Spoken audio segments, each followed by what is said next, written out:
la sécurité routière avec la collaboration de Total et la prévention routière. Aujourd'hui, en tant que conducteur, on prend constamment des décisions importantes, souvent subconsciemment et très rapidement. Pour cela, un bon conducteur doit être en pleine forme. Est-ce permis? Ce chauffeur est fatigué, mais il veut continuer quand même. Est-il permis de croquer une noix de cola contre le sommeil? Pour moi, je trouve que la cola, c'est un excitant. Et tout ce qui est excitant, bon, en principe, doit être banni.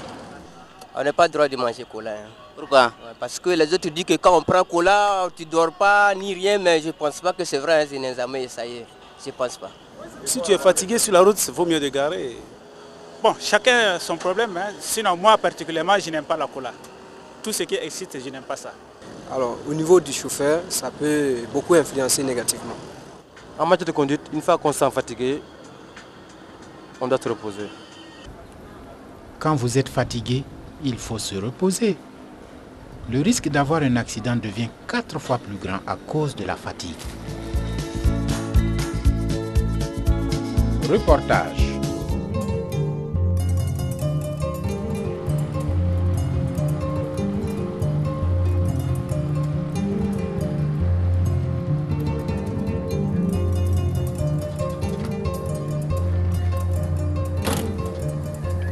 Les chauffeurs des poids lourds sont sur la route tous les jours. Conduire un camion est un métier qui n'est pas sans risque. Une fois arrivés à la gare, les chauffeurs sont heureux de pouvoir se reposer. Une bonne occasion pour avoir leur témoignage. Moi, c'est Soirée Daouda, agent de la STA à Abidjan. Ça fait depuis 1976 que je conduis. Donc j'ai commencé à conduire à bas âge. Bon, un bon chauffeur, c'est surtout le chauffeur qui arrive à bon port. Bon, les conditions qu'il faut remplir pour arriver à bon port, c'est aller modérément et c'est tout.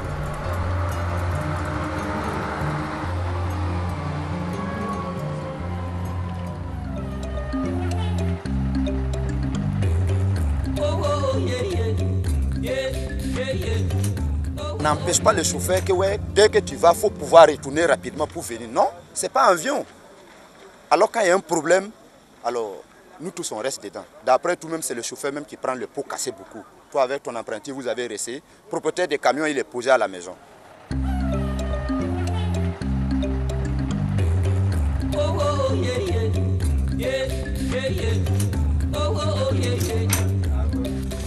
Pendant 300 km, normalement, je dois prendre le repos. Bon.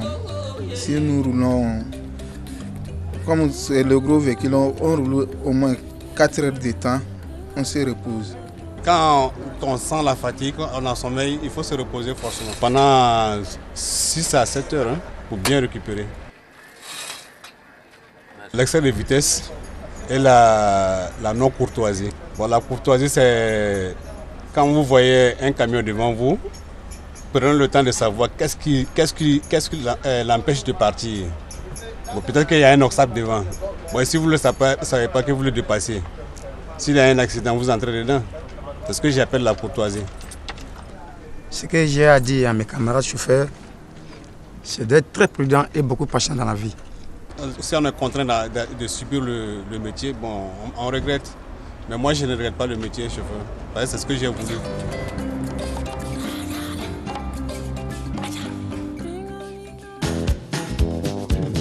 L'expert.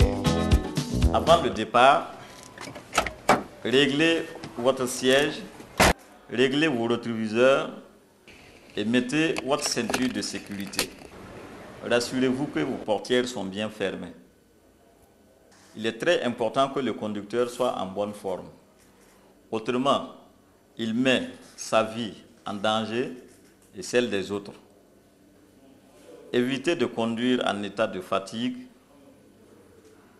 car vos capacités de rouler, de voir et de réagir diminuent. L'usage de stimulants tels les noix de cola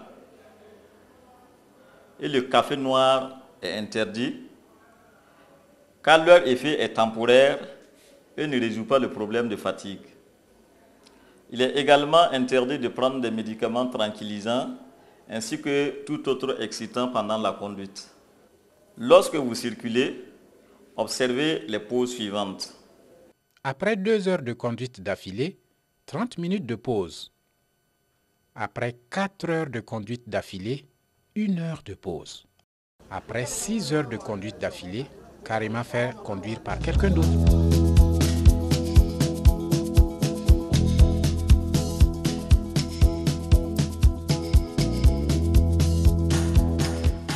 C'était la sécurité routière avec la collaboration de Total et la prévention routière. Total, vous ne viendrez plus chez nous par hasard.